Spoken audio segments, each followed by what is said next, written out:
In gardens in Regent's Park tonight, they remembered the London attacks.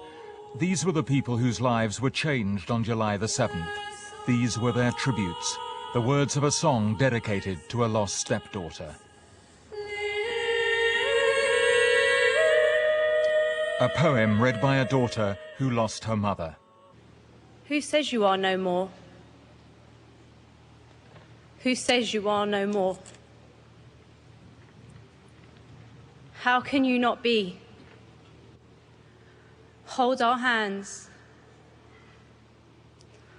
for we are so lonely.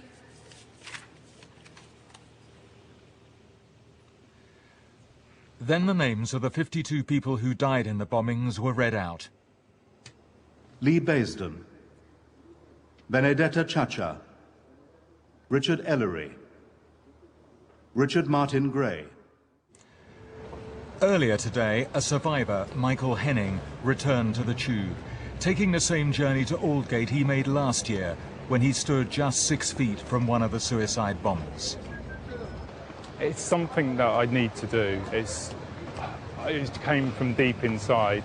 I don't know whether it's part from my recovery, partly stubbornness or defiance that these guys can't win. Michael has had a breakdown and has been plagued by flashbacks. He says he's cried more in the last year than during his whole life. For the last 2 weeks, my emotions have been all over the place, and I'm very surprised that I feel relatively calm today. I think you've reached the anniversary and you're still here and you realise how lucky you are. From early morning, people came to lay flowers at the London stations closest to the bombings. For some, it was an almost unbearable day, remembering a year ago. At 8:50 last year, a bomb exploded on a tube between King's Cross and Russell Square, killing 26 people. 2 other bombs exploded near Aldgate and Edgware Road. It was at the entrance to King's Cross that the London Mayor Ken Livingstone and the Culture Secretary Tessa Jowell laid memorial wreaths, the first of several brief ceremonies held in the capital.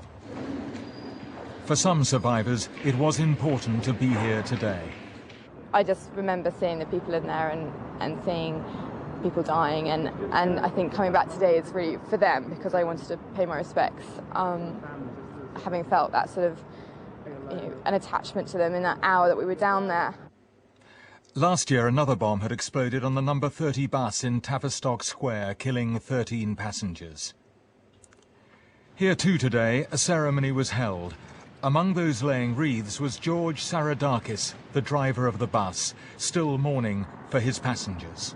What really bothers me mostly is that they were under my care. Somebody there coming to my bus and so cowardly spread death. Like here in Tavistock Square, this has been a morning of simple ceremonies at the locations where the bombs exploded. These have often been low-key and private for survivors and the relatives of those who died. But later, there was a moment for the nation to pause and reflect. At midday, a 2-minute silence was held across Britain.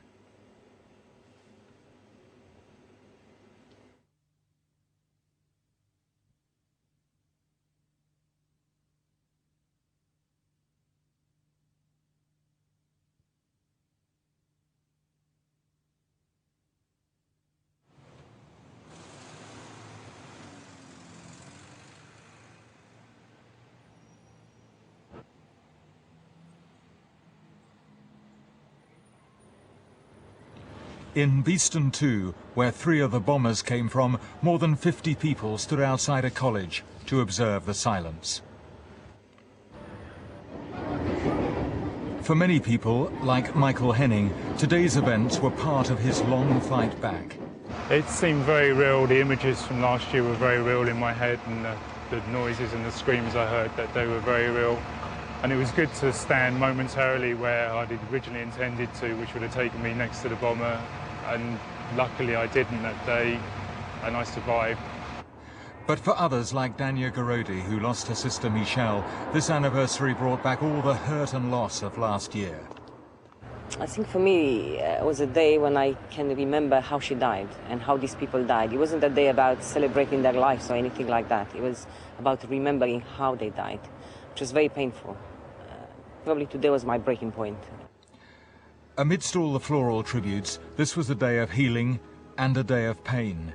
There had been threats, but no one was deterred. And in that sense, this anniversary was a day of defiance. Gavin Hewitt, BBC News.